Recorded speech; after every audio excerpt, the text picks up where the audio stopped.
to Musica Franklin's FunFest 2020. My name is Rachelle Ackerman, and I'm the Associate Director for Musica Franklin. I'm usually behind the scenes doing administrative work. However, in other parts of my life, I have a background as an international folk dance teacher and an early educator. So, this year for Virtual FunFest, I will be offering a daily activity during the weekday for kids, either a story or a dance-along instructional video. I hope you enjoy.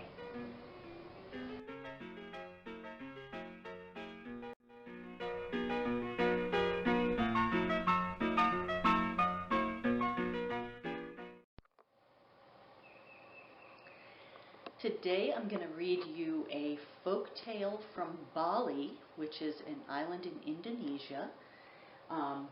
And this story comes from a collection that I have called the Barefoot Book of Earth Tales. The story is called The Grumpy Gecko. Purr. In a shady glade, the chief of the jungle slept. Until Gecko, Gecko, Gecko. Tiger woke up with a snort. He opened one round yellow eye. Gecko, he growled. What do you want? It's the middle of the night. I've come to complain. Tiger narrowed his eyes. What could Gecko the lizard have to complain about?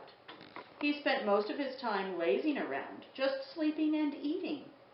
Even when he was hungry, all he had to do was flick out his sticky tongue and lick up a mosquito.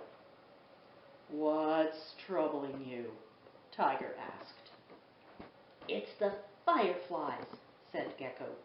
All night long they fly around, flashing their lights in my eyes, keeping me awake.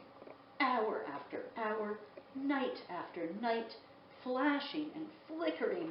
I haven't slept for days. Gecko rolled out his long tongue and licked his eyeball. It's making me very grumpy. Yes, Gecko, Tiger yawned. I can imagine.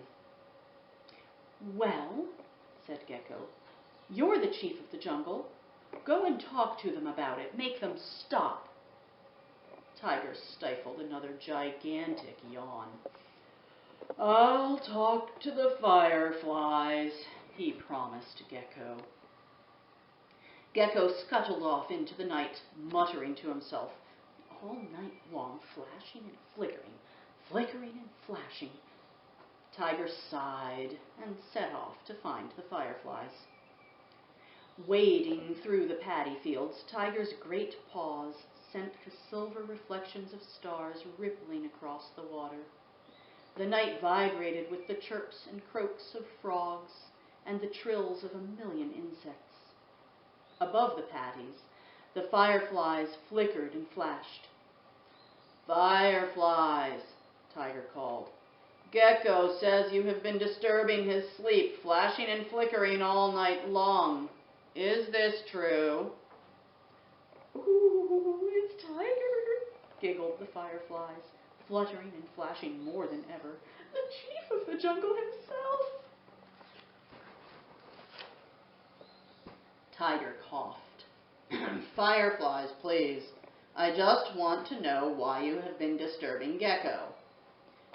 Well, we do flash our lights all night, replied the fireflies, but we don't want to disturb anyone. We are just passing on Woodpecker's message. We heard him drumming out a warning. I see, said Tiger. Then I'll talk to Woodpecker. At the edge of the paddies, Tiger found Woodpecker drumming against a coconut palm. Rat-a-tat-tat, rat-a-tat-tat, rat-a-tat-tat. Woodpecker, Tiger winced. Woodpecker, please explain this incessant tapping. What? Woodpecker stopped hammering for a moment, and Tiger opened his eyes. The fireflies say you have been rapping and tapping, tapping and rapping, drumming out a warning. Is this true? Of course, said Woodpecker, puffing up his feathers. I provide a great service. Clearly my efforts are not appreciated. He looked down his long beak at Tiger. Beetle rolls manure right across the path. I warn the jungle animals so that no one steps in it. Without my drumming, who knows what a mess you'd all be in. Oh, said Tiger. Well, that's very helpful, thank you. Tiger licked his nose thoughtfully. I'll go and speak to Beetle. It was easy to spot Beetle on the jungle path. In the moonlight, his back gleamed like polished metal. What's all this? Tiger asked. Woodpecker says you're rolling filthy mess all over the place. Yes, can't stop, Beetle replied, rolling a ball of dung right up to Tiger's paw. Water buffalo drops piles of it all over the path. If I don't move some away, there'll be muck everywhere. Excuse me. Tiger lifted his paw, and Beetle bustled past. Okay, said Tiger, suppressing a sigh. Thank you, Beetle. I'll go and see Buffalo. Tiger found Buffalo asleep in a pool of mud. Buffalo! Tiger roared. Spluttering and blinking, Buffalo clambered out of his wallow. He gulped. Yes, sir? Beetle says you have been leaving your manure all over the path. Is this true? Oh, yes, sir, said Buffalo, lowering his head. I leave manure all over the path, sir, but you see, sir, it's helpful, sir.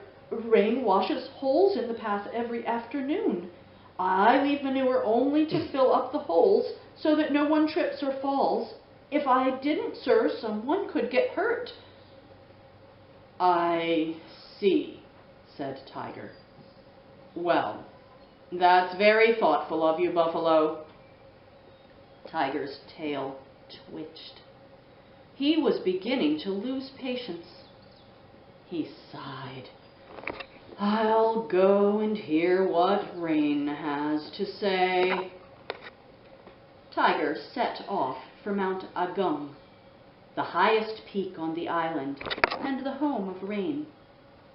Tiger climbed and he climbed and he climbed. He climbed through humid jungle, hung with vines and strung with flowers. He climbed through open woodland, where cool air currents made his whiskers quiver. He scrambled through scrub and stumbled over loose stones.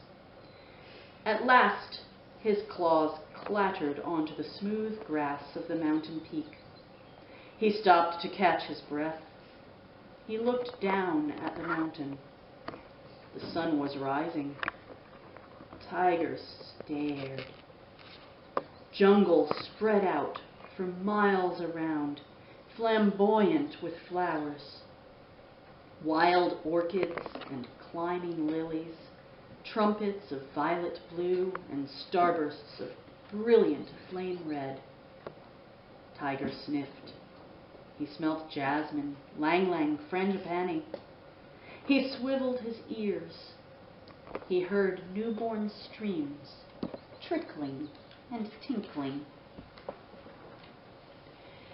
And below the jungle, on the green gold steps of the paddy fields, he could just make out the faintest flicker and flash of the fireflies. No need to ask why rain rains, Tiger smiled. He cooled his paws in a stream and watched for a while. He watched the water journey from mountain to sea, sustaining every living thing on its way, even the tiniest mosquito. Tiger plunged his muzzle into the clear, fresh water and drank. Then he began the long journey down the mountain and through the forests and jungles and paddies to find Gecko. It was dusk by the time Tiger found the lizard again. "Well," Gecko demanded, "did you talk to the fireflies? They're still flashing and flickering, flickering and flashing on and on and on. Did you tell them to stop?" "Gecko," said Tiger. He sat down on his haunches and spoke very slowly. "Listen carefully. The fireflies flash to pass on Woodpecker's warning. Woodpecker warns everyone not to step in Beetle's dung. Beetle clears up the excess dung left by Buffalo. Buffalo leaves manure on the path to fill up the holes made by rain. Rain makes holes in the path as he creates streams and lakes and puddles. Puddles where mosquitoes live." "Oh," said Gecko. "Gecko, what do you eat?" "Mosquitoes," said Gecko. "So," said Tiger. "So," repeated Gecko slowly. "Yes. If rain stopped raining." "Yes. Buffalo could stop filling holes." "Uh-huh. And Beetle could stop rolling dung." "Yes. And Woodpecker could stop drumming." "Mm.